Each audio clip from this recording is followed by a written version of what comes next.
This is your urgent call to action. We are all called to lead in a world in chaos, crisis, and turmoil. Join a pivotal global movement for change to transform the leadership crisis worldwide. Will you play it safe, or will you wake up, step up, and speak out?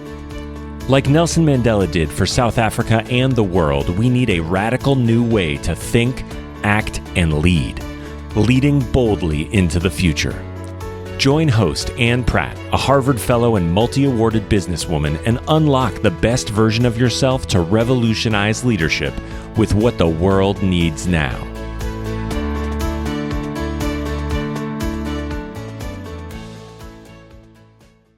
Greetings to all you future bold leaders. Thank you for joining us from around the world.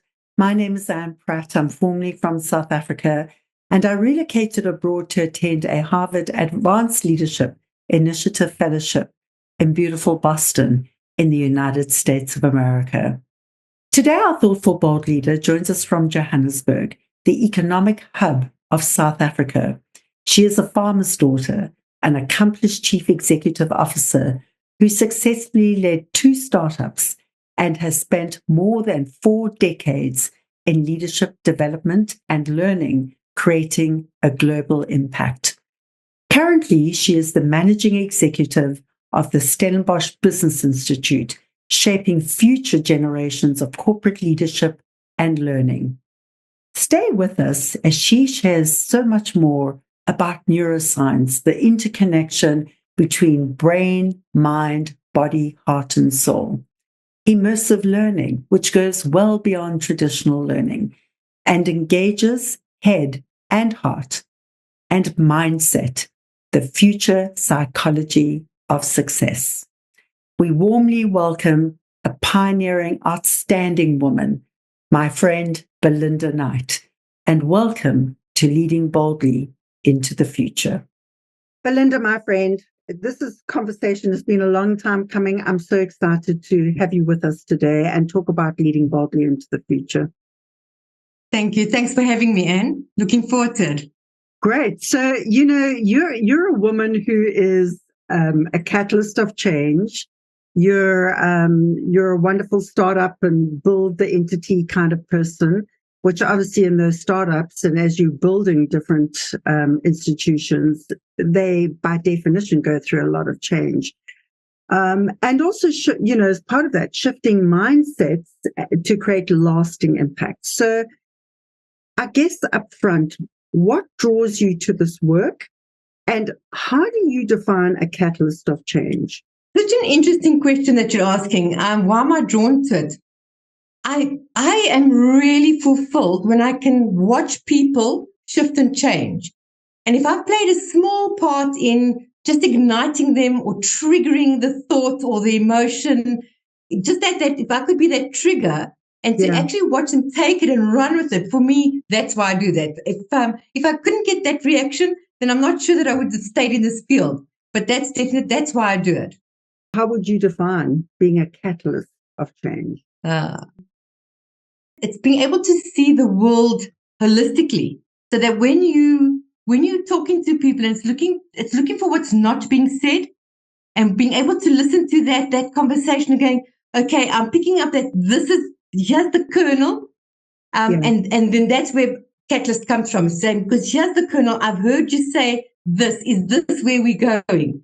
Rather than listening to people, because people say things, and I'm sure this is something I know that you're very, very good at, is how do you start to dig? Because they say this is what the issue is, or this is how I'm feeling, but you should be listening for those little things that they're not saying. Yeah. And if you can find those empty spaces and trigger that for me says that's being a catalyst. That's saying now I'm starting in a space where maybe you haven't been yourself, and people aren't always comfortable in that space. That we know. Okay. So it's always looking for that. What are you not saying? And I really love listening to people. It's since I was born, I'm an observer. Yes. I would walk into a room, stand in a corner, and watch the room before I would go and engage with anybody. And it's really to get the sense of who's in the room, how people interacting, watching all those dynamics between different people. So that's my thing is even now, I think I can do the job I do because of that, because I can observe and I can see and then go, okay, I'm watching that, something over there is happening over there. How do I hone in on that specifically? So that's kind of, when I think about being a catalyst, that's, for me, that's what it's about. No, that's I love that, looking for those empty spaces. And of course, active listening is such an important competence and skill as well. In this work of change, you talk about shifting mindsets. Can you define for us, how do you define a mindset? And what are the critical elements for you to enable people to shift that mindset? See, mindset for me is the way that you're wired. It's the way that you grew up, your family, your values, your purpose. All of that for me determines your mindset. And yes, there's obviously genetics in there. But one has to also realize is that we have something called epigenetics. So we know from a genetic perspective, we know about 2% of this is my makeup. Yeah. But there's a 98% that says it's coming from, things coming from somewhere else here. The way I think, the way I see the world, the way I show up in the world. So for me, a mindset really is about saying, what is my wiring? How do I see the world? How do I interpret what I'm seeing in the world? And for me, that's a mindset. Yeah. Shifting and is the most difficult thing to do at a personal level, or even particularly when you're working with groups. So I find it very interesting to may I share a story? Working with a group, may I share a story? Yeah. So we do things called immersions. A group. And when you say we, can you just contextualize that? When I was at Duke, we worked with we designed and we took organizations on these immersive experiences as part of our design. Yes, and Duke corporate education, right? That's Duke corporate education in South Africa. Yeah, and one of these immersions, I ran a women's program called Women Leading from the Edge. Yes, and I really wanted to have women say, if you're standing on the abyss and you take flight, what happens? Yeah. Are you going to fall and plummet to the earth, or are you going to fly? Are you going to soar? Yeah. And so we built a whole lot of immersive experiences in this particular program to see, would I soar or am I going to plummet? And obviously, some people felt that they would plummet. We had psychologists and people with us that could work with them, and coaches and. But the story is, I took them to Constitution Hill in Johannesburg, here in South Africa. And Constitution Hill, we went down to the men's prison. Yeah. And the men's prison where Nelson Mandela wasn't in that prison, he was further up. But everybody else had been in these prisons. So you can imagine when you walk down the stairs and you see these holes in the wall with a door on them, and the door doesn't fit. So being there in winter, you can imagine it's cold, it's dark, it's damp. And we took these women and we put them into prison gear. And we put them into these prisons individually. And we made them write why they should be saved. Why should I be the one to be set free? So we did Constitution Hill purposefully, obviously, because of the connotation of Constitution Hill and Nelson Mandela and his story. So we put them there purposefully. And then when they came out of the prisons, we shackled them. We actually put chains around their arms. We shackled them, and they had to walk from the men's prison up to the Constitutional Court. The Constitutional Court. They had to walk in shackles, and there were people watching them. We had visitors from all over the world, obviously, that come to see Constitution Hill. People were watching them, and were they in prison gear? Yes, they were in prison gear. They had these chains on them, and they were walking. They were shuffling. We got permission from the court. And we took them inside the court. We put them in a circle, and we then got each of them to share with us, why should they be released? What is it? What is it that they brought to the world? We'd release them. And I think that's the most amazing thing, because it really makes you go quite deep into yourself to go, why me? What is it that I have? What is it that I bring to the world? Yeah. Very, very emotional. And we started and we went around the circle, and The ladies were telling their stories. And the last one we got to, so we hadn't actually tied them. We'd looped the chain around their wrists. We hadn't tied them. And she said, she stood and she said to everybody in the circle, please turn your hands upside down, because they were holding their arms up. The most incredible thing, they were holding the chains up. Yeah. Think of that as a metaphor when we talk about our mindset. Yeah. And feeling like we're shackled. And so she said to them, drop your hands, and they dropped their arms. And as they dropped their arms, the chains fell on the floor. And she then said, I'm not shackled. So that, but to do that so we do that kind of thing, that kind of immersion, because it's very difficult to shift. If you don't have that personal aha moment that, okay, this is who I am, this is what I need to change, this is where I need to go, nothing changes. Nobody can make that shift for you, only you can. So for us, that's important. So coming back to, and that's a wonderful example of experiential learning, coming back to the question of what are the critical success factors and how do people find that aha moment? In your educational model, Belinda, what is it that you believe are the critical success factors for people to reach that aha moment? Yeah. We talk a lot about unconscious bias. Yeah.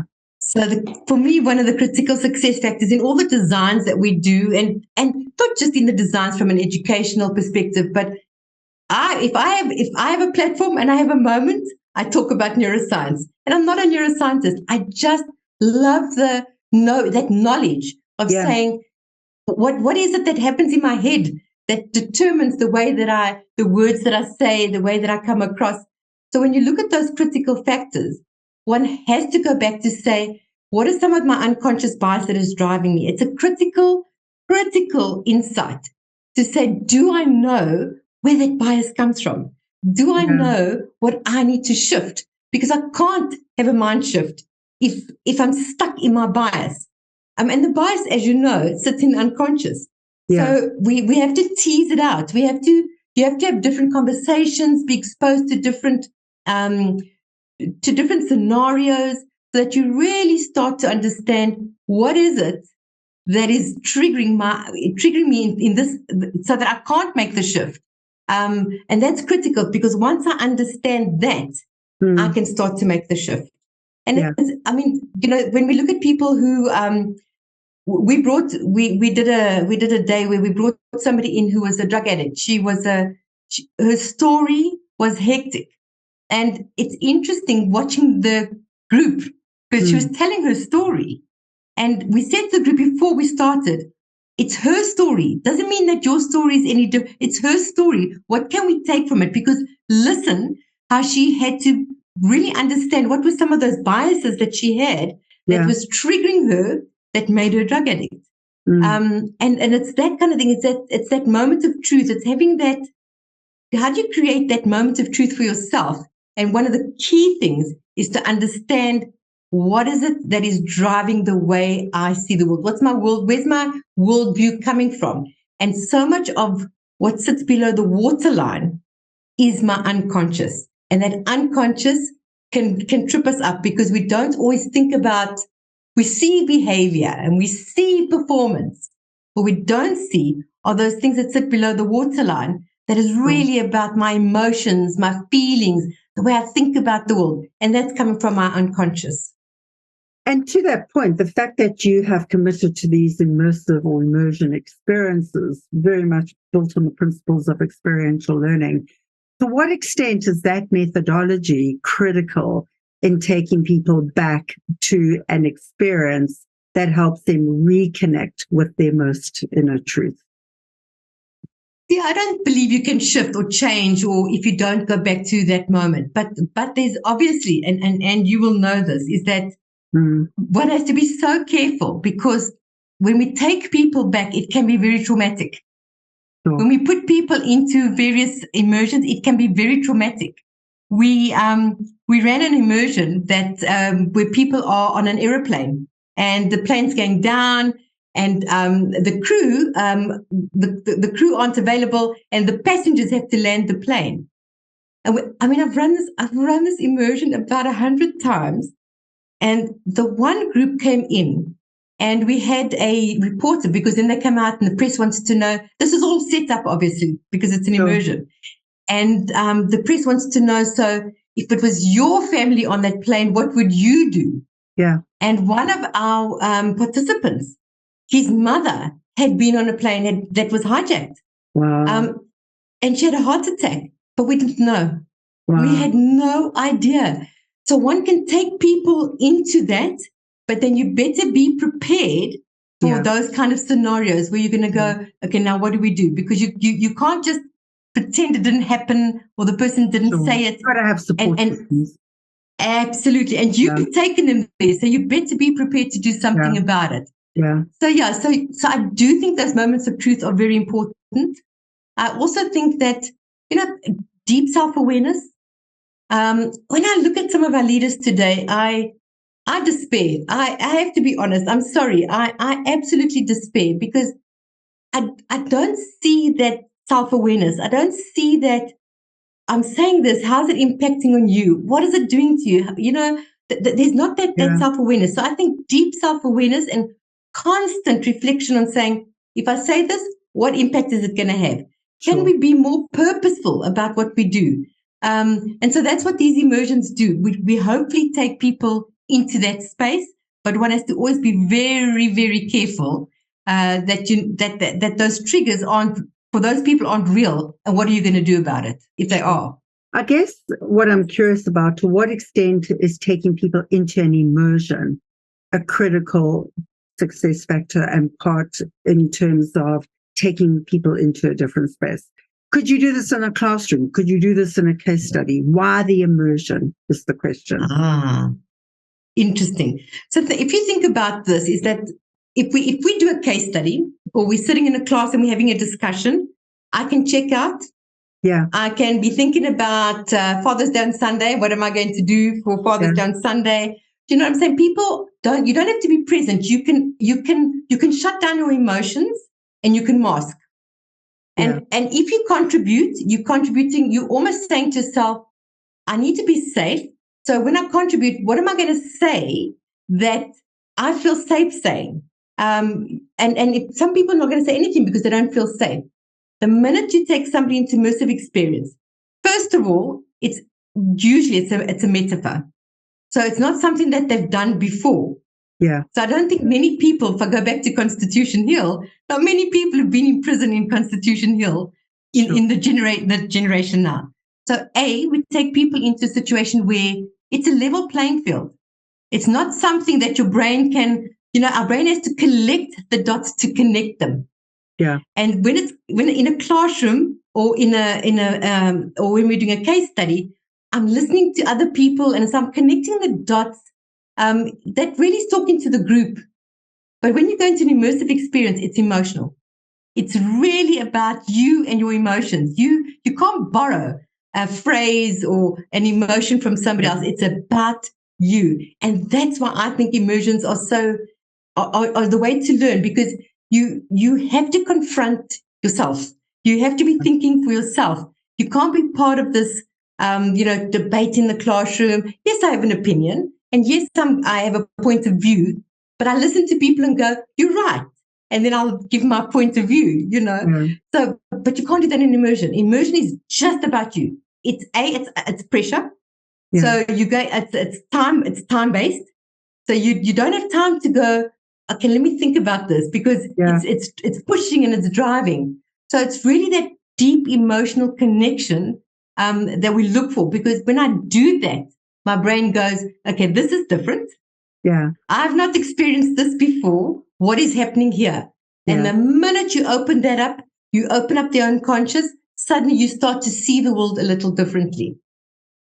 I'm with you. That makes a lot of sense. So what are the implications of that in terms of higher ed and the fact that we tend to be still much more focused on the classroom and the case study method? You know what COVID did? COVID threw us back because suddenly we went online. You couldn't really do an immersive experience. We were online. And the thing about COVID as well is that, we're on camera. So some people put the cameras off, you can't see them, you can't emotionally connect. The first in-person session we had post-COVID in 2021, do you know, Anne, we spent the first 45 minutes just, the chatter was, people just wanted to keep, it was amazing to watch people because they kept touching each other, men and women, hugging, touching. It was such an experience because no mask, and we could touch. There's a human here. There's energy here. You need to have that human connection. I can't. I design online programs, but it's how do we create that even in the online program? How do we create connection? The human connection. But I think my question is probably, and perhaps I didn't articulate it well enough. Despite COVID, traditional higher ed focuses more on in-classroom and case study learning.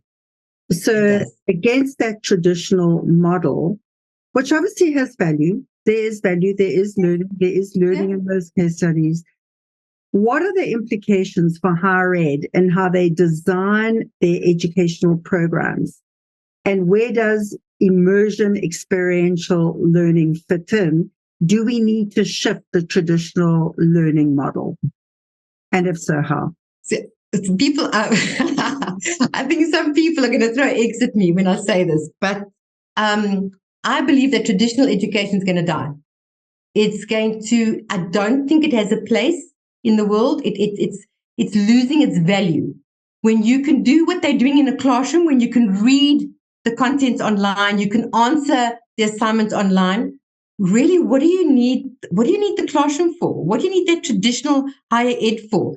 And I think it's unfortunate that the people who make all the rules about, where you can learn and that kind of thing don't have foresight. They honestly don't have foresight. So I think it's going to pass. I think it's going to fade away. I think people are asking for, and particularly the younger generations who are in that space, are saying, but let me have an experience. I want to have an experience. I want to understand this. I can hear you telling me this theory. I can hear it. I can read it. I don't understand it because I can't feel it. So I think that will disappear. And I do think that both, because experiential learning and immersive learning are different. Yeah. So I do think that you're going to see a lot more. I'm already seeing in some of the schools here where they create the experiences. So schools are already saying we need to think about how we can create an experience. And then obviously in adult learning is looking at saying how do we use immersive metaphors to really get people to understand. But I do think that higher ed, it's going to fade. I think that people just don't want to sit and listen to somebody talk, or they don't want to just read a book if anybody is still using a textbook, then honestly, why? Why are you using a textbook? There are a lot of institutions still using textbooks, and there are frameworks. There's value in the frameworks, there's value in the research. A lot of people would say, going to university is so much more than the classroom. It's your syndicate meetings, it's learning from your fellow students who come from different parts of the world. It's your networking, it's building your social capital. So there are a whole lot of other ancillary learnings and benefits and stuff. So I'm just curious to hear your thoughts around how it'll shift and what could a new model look like. Exactly what you've just talked about. Those are, for me, some of the key things is that do the frameworks and the models online. Yeah. Study them, feel comfortable with them, really understand them. Then when you come into a university or a business school space, come in to have the discussion, come in to network, to debate, really I think a lot of time is wasted in terms of, some people do the work and some people don't do the work. Then we come into the classroom and we can't really have those intense, powerful discussions because some people haven't read the book or they haven't done the work. So you're absolutely right. The grounding in frameworks and models, yes. But I think that it should be done, that should become almost like pre-work. And when you come into a space, is that the debates, the discussions, the immersions, make it real. Because what you take away from that is going to change the way that you see the world and the way that you apply it in your environment, whether it's at home, whether it's at work. It just gives you a whole different perspective. Yeah. So I think because we know not this, syndicate groups. I love syndicate groups. Yeah. Love it. Yeah. Because 2 people do the work and the other 3 do nothing and we all get the same mark. That's how it works. There are very few syndicate groups where everybody's engaged. Yeah. But the ones where the ones where the work has been done and they come together, and everybody's contributing. The end result of that, just that excitement of being in that group and the energy and the discussion and just where it takes your mind, unbelievable. But that's if everybody has done the pre-work. Of course. So that's so I don't think it must go out the window totally. But I do think the way we've done things should shift differently. Yeah. Yeah. So coming back to immunity to change, what do you think creates the shackles? And before we go into that, I'm curious with your story of the ladies who just had their shackles put on them, but not actually, they could just drop their hands and the shackles came off. What was the takeaway when that one person said, drop your hands and the shackles came off? What was the revelation? What was the takeaway from that specific story? And following on from that, what do you think is the immunity or resistance to change? So it was so interesting because once everybody did that and the change just fell on the floor, they looked at each other and said, why did nobody else think of it? Yeah. And for me, that was interesting. It's like, why didn't you think about it? And then we went around the room and we had everybody say, but why didn't I think about it? Why did I insist on keeping my hands in the air and standing here as though, I'm shackled? So this concept, and it's a concept I don't buy into at all because I'm really all about women development. I've been in business for a very long time and I've worked at board level. So when we talk about that glass ceiling, they're saying, oh, well, we've been told we can't. Who told you can't? Yeah. And so those were the kind of conversations, is to say, I'm limited by the way I see the world. I'm limited by the way I think.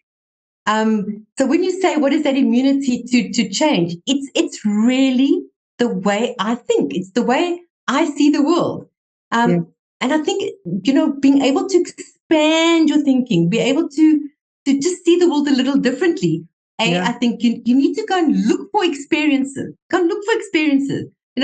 If bungee jumping is something that's going to give you that moment, then it's bungee jumping. So I do think that it's how do you create those moments for yourself?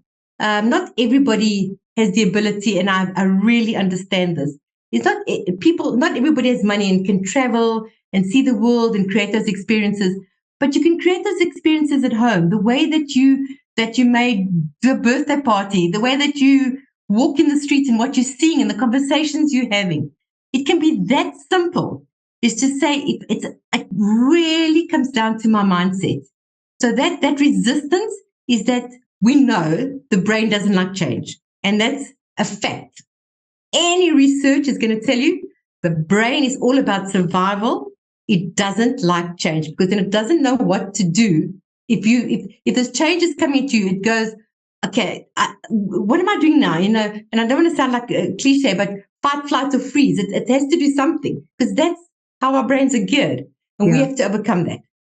So it's how do I start to overcome that and go, so that my brain starts looking at it and going, okay, let me be curious about this. Let me wonder about this. Is there something different here? Because when we get into that space, suddenly the brain is not worried about, okay, this is all about survival, because here comes something I can't control. We can't control change. Here it comes. So I have to go into survival mode. I need to learn how to overcome that. And that's really every one of us. That's for us to say, how do I do that? What are the things I can do to do that? So being curious, you're saying, takes the brain out of that fight or flight or freeze mode by just shifting gear into be curious. Absolutely. If you're looking over there and you're going, and if you're walking down a path, and you go, and your brain says to you, that's a snake. Okay, there's a snake on the path, and you go, that's a snake.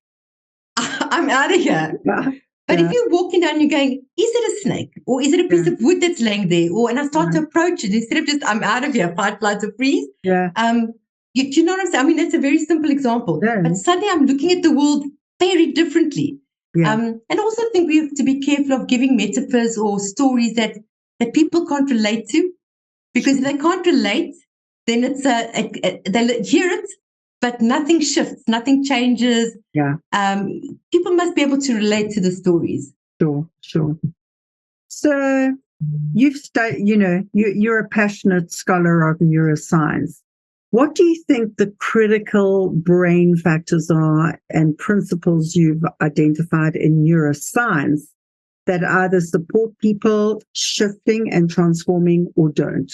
So the neuroscience, there's a couple of things that neuroscience tells you, and neuroscience is one of the things is that you have to sleep. If you are sleep deprived, your brain you act as though you're drunk. You're not acting, but you show up as though you've been drinking all night, you've been partying all night. Mm-hmm. So sleep deprivation has a huge impact on people. And when you think about mental health, and you think about women in the workplace and they've got babies at home. Yeah. It's a huge thing. Sleep is a huge thing. So that's one of the things. Neuroscience tells you nutrition. Mm-hmm. It's so important. And you know this and I know this because of where we're at. Yeah. Nutrition is so important. If you're going to feel that strength in your body and the brain is going to go, okay, I'm ready for this. I can do this. Nutrition is very, very important.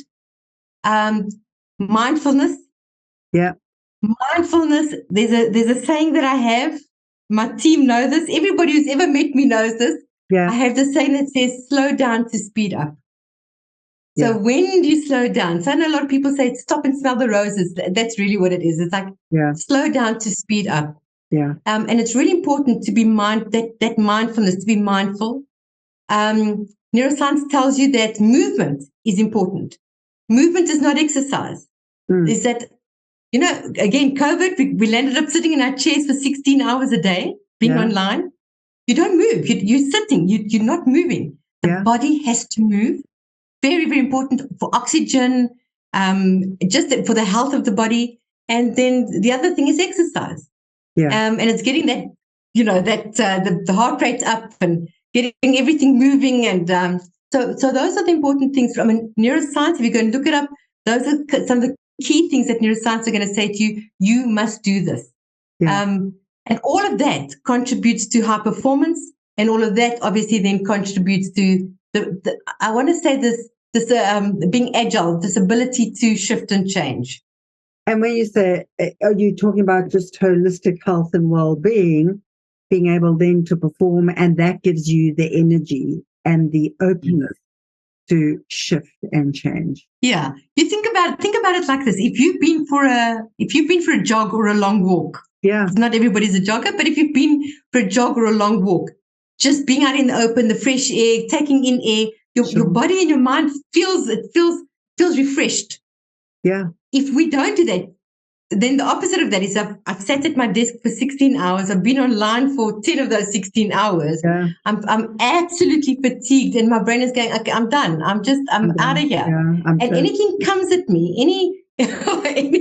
anything comes at you, it's a big issue. So suddenly, any challenge is because I'm already tired. I'm already fatigued. Sure. And so it becomes a challenge. But when I've been for that walk and I'm feeling refreshed and the challenge comes at me, I'm going, okay, let me see how I can deal with this. Yeah. So it's so integrated. It's so entwined. Yeah. And we control it. Yeah. Yeah. Now, one of the things I've just, on the neuroscience course that I did, the facilitator, her favorite thing was everything affects everything. And I've got it written on my desk here. Everything affects everything. And it's absolutely true. Yeah. So turning back to leadership, you do a lot of these immersion experiences for corporations and businesses wanting to develop and transform their leadership capability. How do you define leadership? And in your mind, I know you sounded a little in despair earlier. How do you define leadership? And in your mind, Belinda, what is the future of leadership? So I was going to ask you that question to say, that is such an interesting question. How do you define, what does leadership mean for you, Anne? So leadership for me, first of all, I think there are a lot of myths around leadership. A lot of people confuse people in positions of power and automatically assume that they are leaders. They're not. They are people with power who have authority, and authority is the ability to direct, protect, and maintain order. Exercising leadership is not a position, it's action. No. And anyone, anywhere, and any time can exercise leadership. We're all called to lead. And I think that we have to break that myth, because so many people feel paralyzed and incapacitated by people in positions of power who are not exercising leadership. So I think I would start there. And to the fact that leadership is about action and that we're all called to lead. What is leadership? I think it is the ability to analyze, to energize, to mobilize, to galvanize, and to harmonize a group to achieve a common goal. Yeah, absolutely. But even taking all of that, I could do that in a very negative connotation. I can galvanize people. I can do all those things. But coming back to, depends on the person who's doing it, because there are some very charismatic leaders. There are people that are influential, that really, I mean, you listen to them and you believe everything they're telling you. So for me, it's this aspect of leadership is very interesting. I think that I'm not sure that we quite know what it is, what it really is. And I think we know what it should be, because what you've just said is perfect, because that's what it should be. But I'm not always sure that it's that. And yes, because people in power think that we now go, oh, they're in power, they're the leaders. But it's more than that. It's, if you look at it in a home, you know, because leadership is even in a home. It's not just in business. It's everywhere. It's even in a home. It's everywhere. It's in our communities, our schools, our homes. It's everywhere. Exactly. But who are we following? So for me, part of, when you talk about leadership, for me, part of that is, can I be a positive role model? And all the aspects you mentioned comes from being a positive role model. But I use the word positive because I can be a role model that's not great. And we've seen it in history. We've seen it. But you know, Belinda, that is such an interesting debate. And just on that point, that is why I think if we talk about what the world needs now, we need people who can exercise leadership. But there's as a headhunter who ran one of the top internationally aligned executive search firms that works across Africa and internationally. Yes, we can assess leaders in terms of mindset, in terms of intelligence and competencies, and in terms of character. I think another mistake people often make is that they assume that leadership and exercising leadership automatically means people with positive and good intent. We can have leaders who have ill intent. It doesn't mean that they're not effective leaders. They can have ill intent. That is a different aspect. That is not about exercising leadership. Whether you exercise leadership with good intent or ill intent is about character. And that determines whether you have ethical leadership and moral leadership or unethical leadership and immoral leadership. But it doesn't, I think people make a fundamental mistake when they assume that people who have ill intent are not good leaders. They're effective leaders, but they have ill intent. So again, we've seen it in history. Exactly. We see it today. And so I think, coming back to the question, how do you define leadership? That is how I define leadership. If you ask me, how do I define ethical leadership? I would add the morality of people acting with good intent. Unethical leadhership, they're acting with ill intent. That would be my distinction. But I'm curious to hear yours. No, I absolutely 100% agree with you.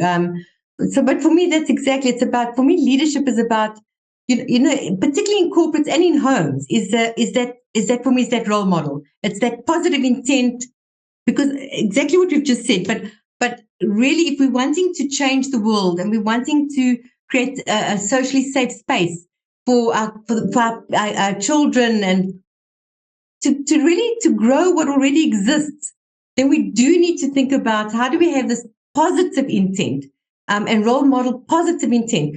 When we look at women in leadership, one of the key things that we talk about is that there are not many role models for women to follow, because a number of the role models are actually women who are in power. And generally, and I'm generalizing, and a lot of those women who are in power have adopted a lot of the male tendencies. Try and emulate men. Yeah, they're trying to emulate the men because we don't really have those role models. So for me, leadership is about really being very authentic, being yourself, but having the deep self-awareness to be yourself, having confidence. I need to be confident in who I am. If somebody doesn't like me, they don't like me. Sure. It's being confident in who I am. And I role model that so that especially young women. I mean, the suicide rates in young people is horrific. And it's saying, if you're just comfortable with who you are, and because it's you and I talking, I mean, I'm a mother. I have children. How did I raise them? Did I not raise them to say, be comfortable with who you are, have a voice, say what you think. And if there's anybody that disagrees, that's okay. It's absolutely okay. So, I mean, we're opening up a whole Pandora's box here because there's so much in this. When we start talking about leadership and women in leadership, for me, there's so much that we could be doing purely by the way that we role model and we show up and but we, in corporates, we fight each other in corporates because there's so few positions that are available for a woman who wants to climb the ladder. There's so few of these senior positions that are available. So when they get there, they're protective. But that's also a mindset issue. It's also about the scarcity versus the abundance mindset. And I know you have a passion around the role of women in business and supporting and uplifting women. And, that could be another whole conversation. And just briefly, we did the first qualitative research on women on boards in South Africa to define, is there a business case for women on boards? And to draw some of the parallels between women and people of color.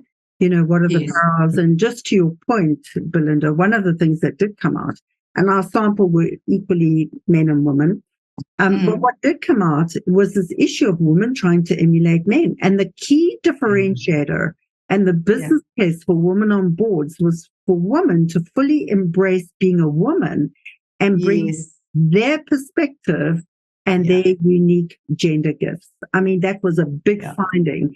And just having the confidence to do that. And, but anyway, it took me back to that research that we did, which was really pioneering. People bring us in. We come into senior roles in organizations. We work hard and we get recognized and we come into senior roles. And when we come into those roles, it's because of who we are.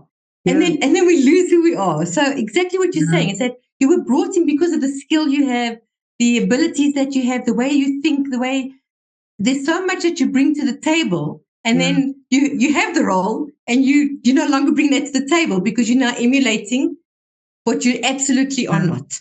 Yeah.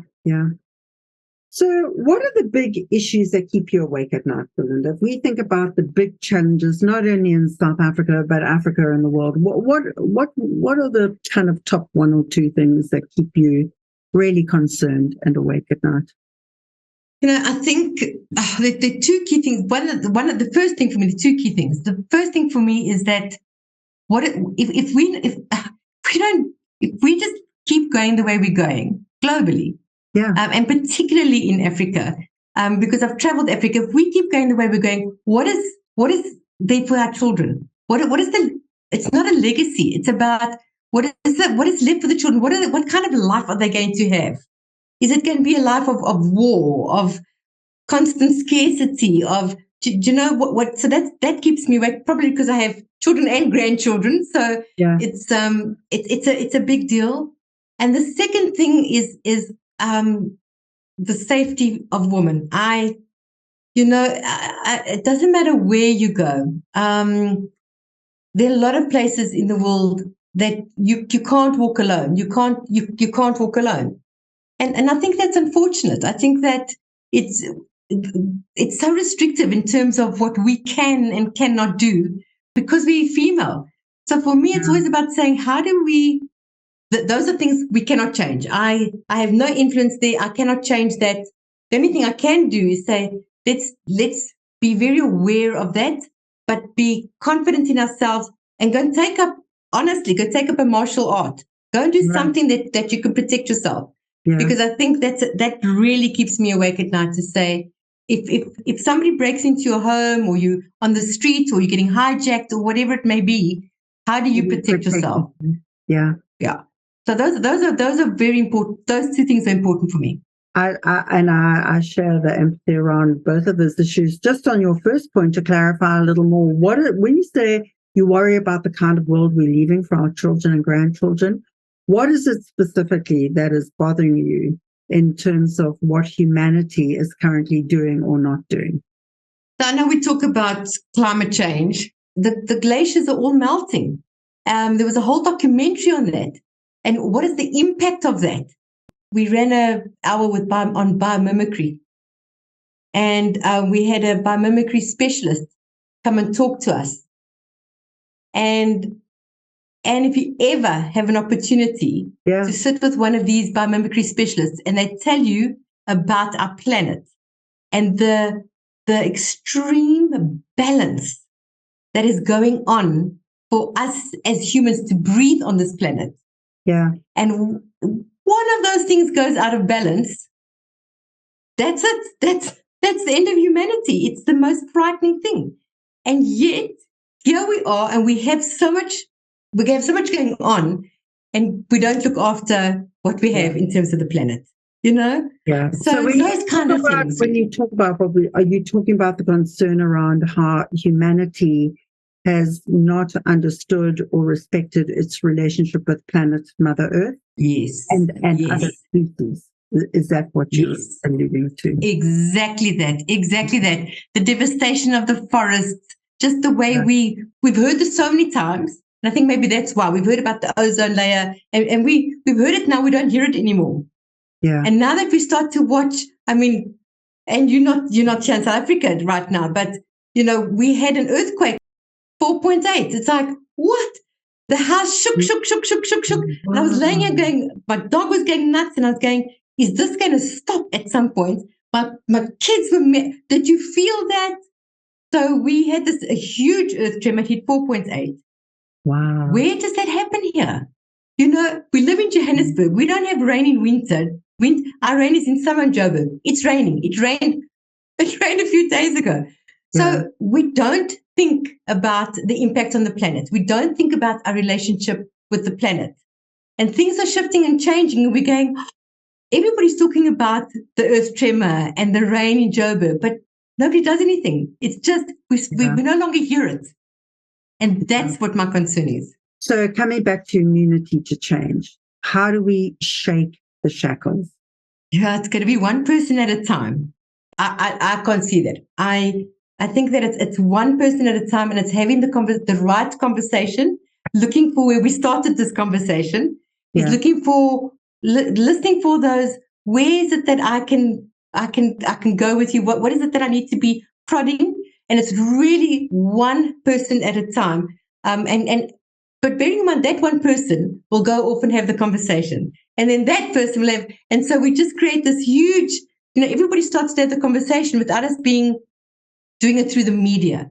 I don't believe that doing something, going on TV or speaking to a group of people, one or two people in the group will take it, the rest of them go, that was interesting, walk out and throw the can in the street. Do you know, it's that kind of thing. It's literally one person at a time, and then they'll do it and they'll do it. And for us and for parents to be doing it with their children, I think that's, for me, that's the only way we're going to create the shift and change. Yeah, yeah. And turning to somebody who proved that he could and did change, Nelson Mandela, who I know has also had quite a significant role in terms of your institution the Stellenbosch Business Institute, which is the exec ed arm of Da Vinci, which was established, at the behest of Nelson Mandela. Can you share with us an untold Mandela moment, a moment that you recall that Mandela, in what he said or did, shifted the way you think, act, or lead today? So I don't know if you know this, Anne, but Nelson Mandela was released on my birthday. I did not know that. What a great 11th of February. He was released on my birthday. Yeah. And I was pregnant with my son, my firstborn. And I was house sitting for somebody. It was a Sunday. I was house sitting. We had a show day. And I was just sitting. I was on my own. Yeah. And I had asked him if I could put the TV on because I wanted to watch, because I am an observer and I wanted to watch. And I don't know if you remember, we waited and we waited and we waited. And it was so interesting to watch the camera on the people, because the different way that people originally, because of the time that he was supposed to come out, there was like an excitement, and then he didn't. Yeah. And you watched how people reacted to that. Yeah. And then when he came out, he just stood. Yeah. It was a moment. Yeah. And for me, when you think about leadership and you think about how we think about when we talked earlier about that positive intent in a leader, it was that moment of stillness, that moment of I'm here, this is it. And there wasn't a show, and there was just that moment of stillness but authority. Does that make sense? It does. So that's the thing. Right outside Victor Verster prison in Franschhoek. Yes. Yeah. Yep. Yeah. So that's the thing that has stayed with me, is that when, as leaders, and we're all leaders, and I know that, but when you have that, when you've been through trauma or whatever it is, when you have that moment, just that stillness in the moment is more powerful than, being very verbose. And for me, that was it, is that stillness in the moment. And always since then, I mean, whenever he had a conversation, it was almost as though he thought it through before he was very considered. He was very deliberate in what he said. He was very intentional in what he said. Yeah. Because when he said something, it was to make an impact. Yeah. And maybe be on an individual or more than one person, but it was to make impact. It wasn't to be seen as a showman or anything like that. It was really about to be very deliberate and intentional and purposeful. Purposeful, yeah. Yeah, and he was very deliberate. So the stillness in the moment, and that's powerful, actually. So do you think Mandela's leadership is relevant in the world today? And if so, why?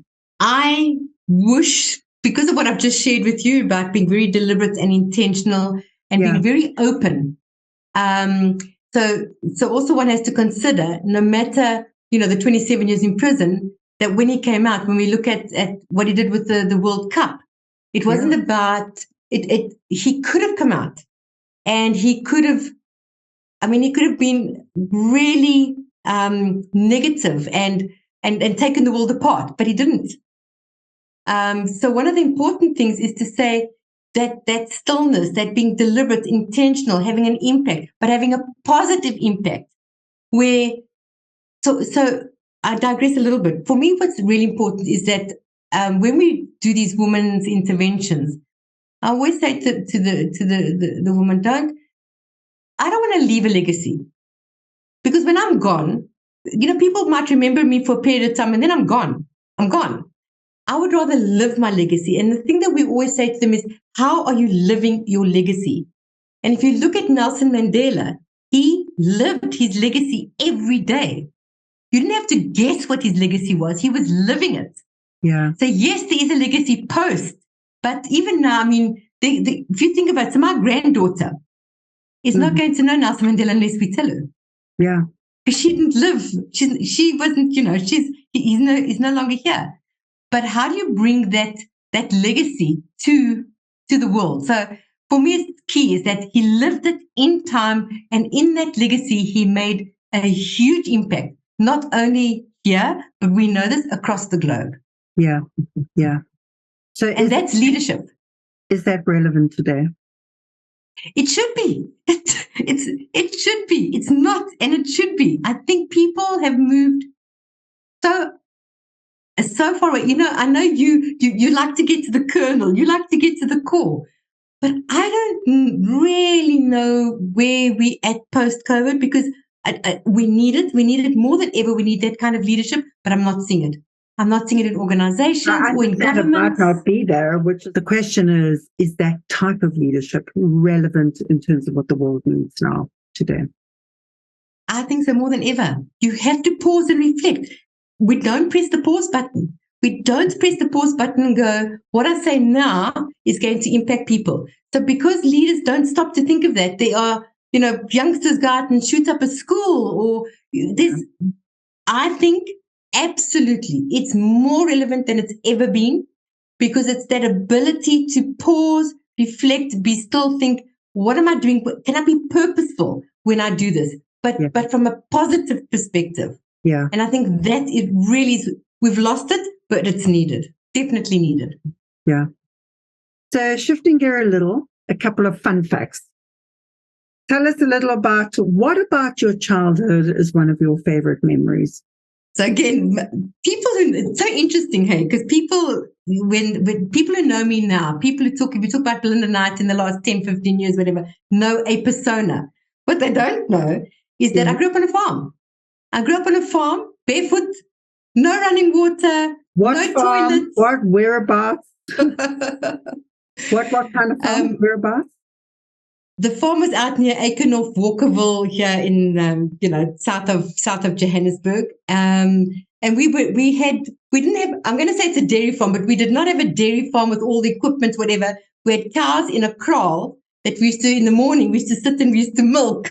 You used to milk the cows? Milk the cow, absolutely. That's what we used to do. Every morning, 5 o'clock, out we would go with my grandfather, sit and milk the cows. So yeah, so that's that for me is I think it's I wish my kids could have that kind of can have that kind of life of being out on the farm with the animals, that freedom. You don't have to wear shoes.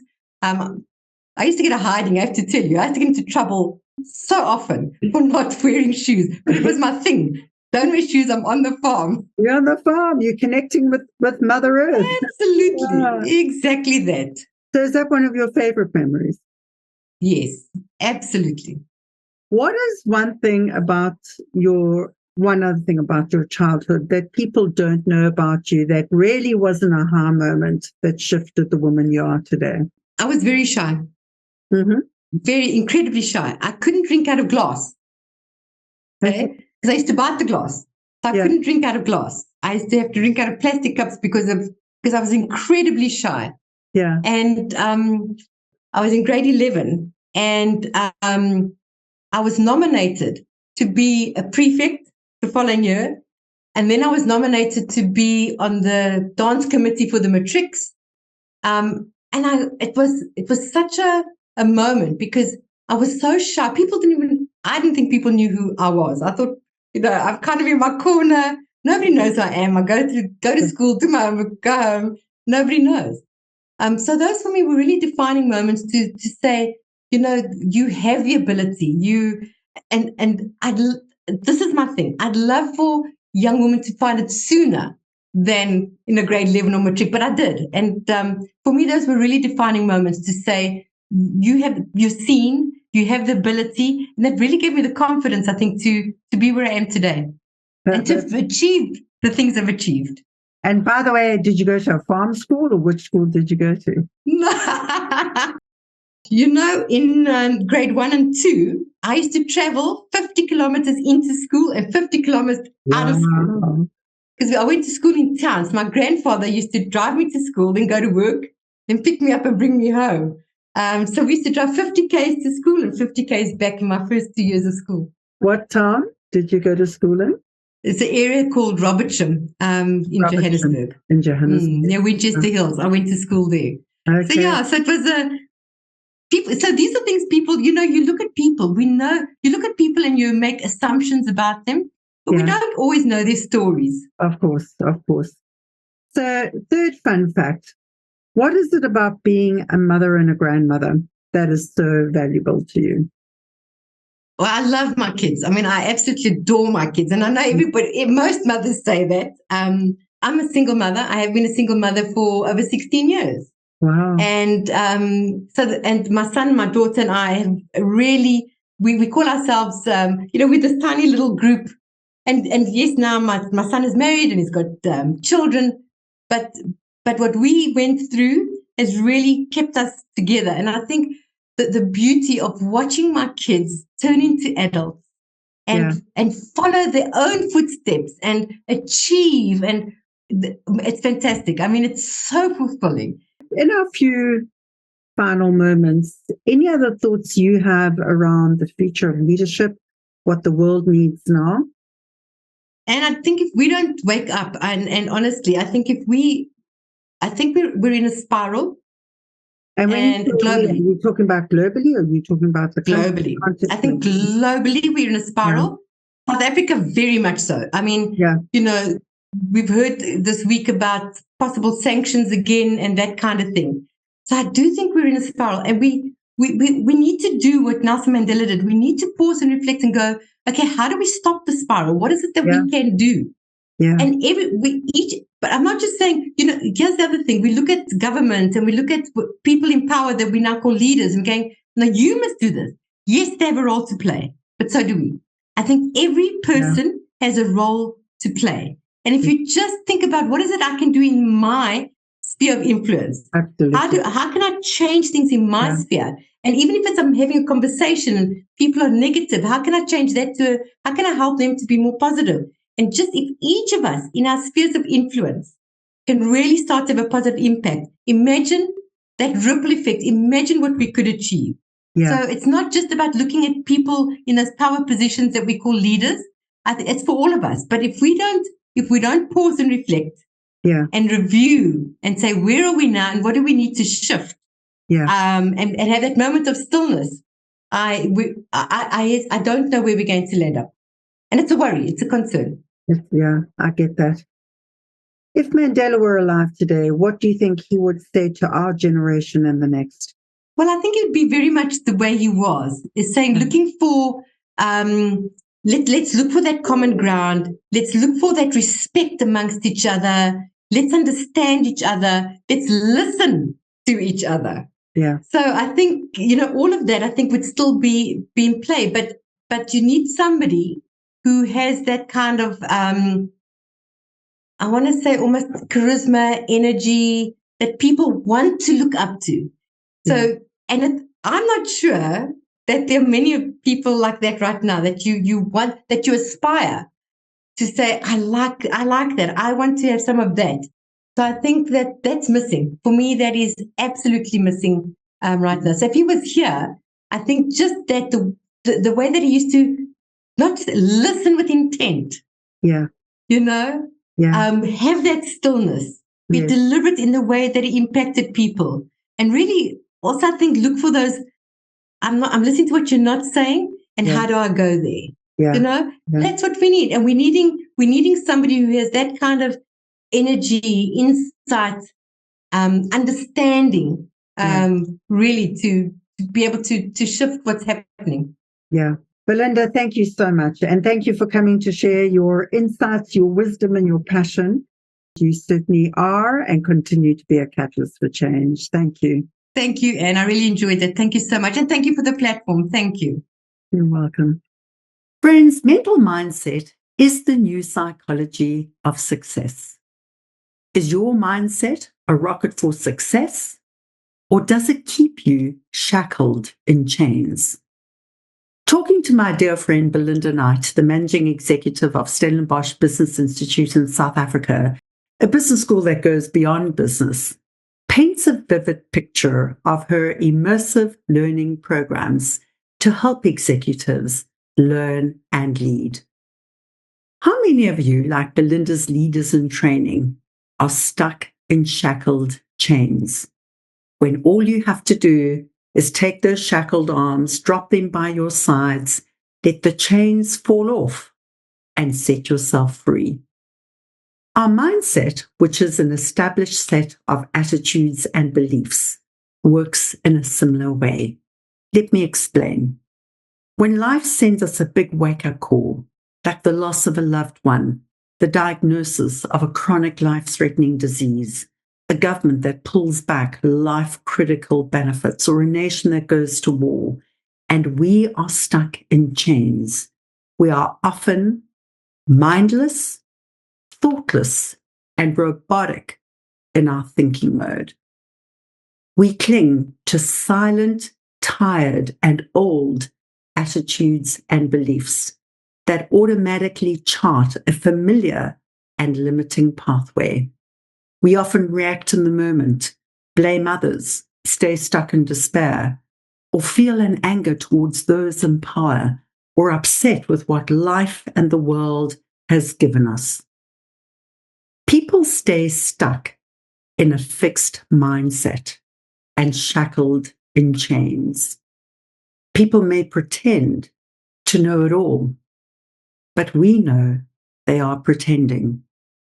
People may defend their warlike tone and actions, but we know they're at war with themselves. People may put on a star-studded show of masquerades, parades, and life-size banners, but we know that inwardly they envy the awards and applause given to others. But you, my friends, you hold the key. If only we took out that golden key and unlocked the door to the prison of our minds. If only we paused to reflect. If only we challenged our current assumptions, attitudes, and beliefs. When you reprogram your mind with a growth mindset, think differently and break free from those self-imposed limiting thoughts. A world of possibility, prosperity, and abundance awaits you. Carol Dweck is a renowned American psychologist and a former faculty member of Harvard, Columbia, and the University of Illinois. She has held the Lewis and Virginia Eaton Professor of Psychology position at Stanford since 2004. Importantly, she is an acclaimed academic and a world-leading renowned researcher on motivation and mindset. We learn from Carol, as I have learned in my own life, that firstly, mindset is the new psychology of success. That secondly, mindset is a choice. That thirdly, it significantly impacts your motivation to learn. Number 4, a fixed mindset limits your thinking, your attitudes, and beliefs. A growth mindset expands and opens you up to lifelong learning. Number 6, at any point in time, at any stage, you can pivot and shift your mindset. Number 7, admitting being wrong makes you strong. Number 8, you can reprogram your mind with a growth mindset and set yourself on a lifelong journey of learning, developing new talent, skills, and abilities. And number 9, you can restructure your entire sense and view of yourself and life. Liberate yourself. Become that rocket of success that learns, leads, and shoots for the stars. Friends, if you have reached 50 and still hold the same view on an important issue that you held when you were 30 years old, you have wasted 20 years of your life. Your life is precious, and your mindset will help determine its value. Attitudes determine your altitude. Core beliefs can either keep you shackled or help you break free. Shifting your mindset will determine your success in life, in love, and leadership. So shift it, believe it, and you can achieve it. Until next time, remember that leading boldly is about making thoughtful, clear choices, and bold leadership is about taking action, just one small step at a time, one step for you, but together with a growth mindset, a giant step for humanity. So take care and take thoughtful, bold action.